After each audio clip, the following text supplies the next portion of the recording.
ফুটা হয়, ছিদ্র হয়, যত আমল করবেন আস্তে আস্তে চলে যাবে। চোরার লিকটা সারান, লিকটা চোরা সারিয়ে তবে হাওয়াটা দেন, পাইপ লাইনটা ঠিক করুন। আপনার হৃদয়ের গল্পটা আলা ওয়াহি আল হক ইন্নাল জাসাদে মুদগাতান ইজা সালুহা জাসাদু ওয়া ইজা ফাসাদান ফাসাদাল জাসাদু কুল্লু আলা ওয়াহি আল কাল। হৃদয়টাকে আপনার পরিষ্কার করতে হবে। ওয়াহিয়াদ মেরে দেওয়া, কেড়ে নেওয়া সমস্ত এই নোংরা, এই কালচারগুলো, এই অভ্যাসগুলো, এই রীতিনীতিগুলো, শয়তানি খসলতগুলো আপনার কাছ থেকে হটাতে হবে, রাসূলের সুন্নাহর উপরে প্রতিষ্ঠিত হবে। ফামান তাবিয়া হুদায়া ফালা খাউফুন আলাইহিম ওয়ালা হুম ইয়াহজানুন। যারা কোরআনের উপরে প্রতিষ্ঠিত, রাসূলের সুন্নাহটাকে আঁকড়ে ধরে কোরআনটাকে মাথায় করে নিয়েছে, তাদের জীবনে কোনোদিন পিছপা হয় না, তারা ভয় খায় না, কোনোদিন তারা চিন্তিত হয়। ফামান তাবিয়া হুদায়া ফালা খাউফ, তাদের ডর, তাদের ভয় আসে না। ওয়ালা হুম ইয়াহজানুন, তারা চিন্তিত হয় না। আমার সোনা জামিয়ানেরা ও নবীরা সেই পাগলেরা কায়দান সিরি আমার আবেদা জাহেরা মা বোনেরা, আমার আব্বা নবী দিন দুনিয়ার বাদশা হাবিবুল্লাহ জনাবি মুহাম্মদুর রাসূলুল্লাহ সাল্লাল্লাহু আলাইহি ওয়াসাল্লাম। 63 বছর বয়স, 63 বছর বয়স দুনিয়া থেকে বিদায় নেবে। এমন সময় হযরতে আলী হাজির হয়েছে। হযরতে আলী রাদিয়াল্লাহু তাআলা, ইয়া রাসূলুল্লাহ, আমার লৌহ পোশাক, এই যে পোশাকটা, লোহার পোশাকটা আমি হারিয়ে ফেলেছি ইয়া রাসূলুল্লাহ।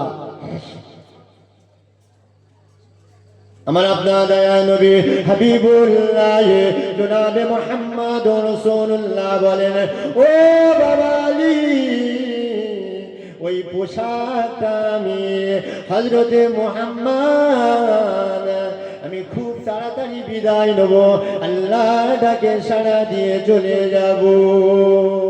ছুটে ছুটে ছুটে ছুটে ছুটে ছুটে আসে, ছোট ছোট পা, ছোট ছোট হাত নিয়ে ইমামে হাসান, ইমামে হুসাইন, আমার আপনার নবী হাবিবুল্লাহকে জড়িয়ে ধরে বলেছিলেন,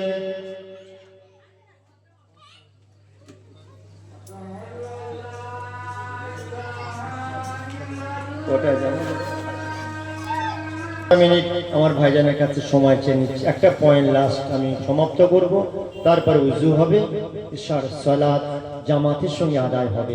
আমার ভাইজান ইমাম হাসান হুসাইন রাদিয়াল্লাহু তাআলা হুজুরকে জড়িয়ে ধরে বলছেন, খালি তক্তা একটু ভেসে ভেসে যাচ্ছে, ইয়া রাসূলুল্লাহ, এই খালি তক্তার তলা দিয়ে আমরা দুই ভাই যাচ্ছি। আমার আপনার নবী দয়া নবী বলছেন, বাবা হাসান, ও বাবা হুসাইন, ও তক্তা হলো অন্য কেউ নয়, ও তক্তা হলো তোমার নানা জান হযরতে মুহাম্মদ। বিদায় নেব বাবা, ও আমার নাতি, কেঁদো না বাবা। আম্মা জান ফাতেমা জানেদার হয়ে গেলে, ও আমার আব্বা জান, আমি ফাতেমা কোরআনের একটা টুকরো আয়াত পড়ছিলাম, হঠাৎ করে আমার হাত থেকে যেন ভাসমান অবস্থায় উড়ে চলে যায়। ও কলিজা টুকরি ফাতেমা, ও আয়াত অন্য কিছু নয়, ও হলো তোমার আব্বা জানের সময় অন্তিম। আমার আল্লাহ পাক তোমাকে জানিয়ে দেয়, ও মুস্তাফার গোলামেরা, ও নবীরা সেই পাগলেরা, উম্মে সালামা বলে রাদিয়াল্লাহু তাআলা আনহা, আমার আপনার দয়ার নবীর আহাদিয়া উম্মে সালামা হুজরা খানা এসে দেখছেন হুজুর আমার অসুস্থ। ওই অবস্থায় আল্লাহ দরবারে ফরিয়াদ করে, ও রব্বুল আলামিন আল্লাহ গুনাহগার উম্মতকে maaf করে দিন, ক্ষমা করে দিন, জাহান্নামী করবেন না।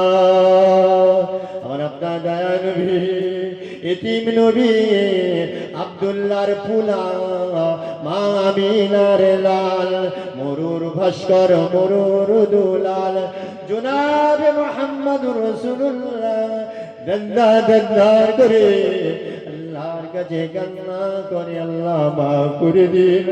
আল্লাহ না তো আজীব হয়ে যাবে, গুনাহটা তাদের বেশি হবে, নেকিটা কমে যাবে। ওই সব গুনাহগার উম্মত উম্মতানি আল্লাহ জাহান্নামী করবেন না, জাহান্নামী করবেন না। উম্মে সালামা রাদিয়াল্লাহু তাআলা আনহা বর্ণনা করে, আমি রাসূলকে বলছি আপনি অসুস্থ মরণের বিছানায় আছেন, আপনি এমন করে কেন কান্না করে?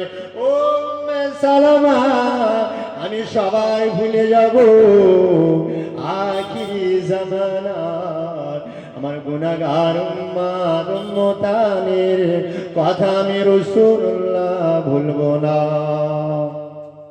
সেই নবীর মেহফিল মুজাদ্দিদ জামান কুতুবুল আলাম আমিরের শরীয়তের মতাদর্শের সিলসিলার আমাদের একনিষ্ঠ আমার কমিটি ভাইরা কর্মী ভাইরা আমরা সকলে সেই মতাদর্শের মুজাদ্দিদ জামান আবু বকর সিদ্দিক আল কয়াসি ফুরফুরা দরবার শরীফের বাগানের আমরা সবাই ফুল। তাই আমার ভাইরা এই মেহফিল এই জলসা কিয়ামত পর্যন্ত আল্লাহ জারি রাখে। আল্লাহ আমার সোনার ভাইদের অক্লান্ত পরিশ্রম মেহনত থেকে আল্লাহ যেন কবুল করে নেন। এই মেহফিলটা আমাদের জন্য ময়দানে মাহশারে কিয়ামতের দিন নাজাতের একটা ওসিলা হয়ে যাবে। জোরে বলনা সুবহানাল্লাহ। দরুদ শরীফ পড়ি আল্লাহুম্মা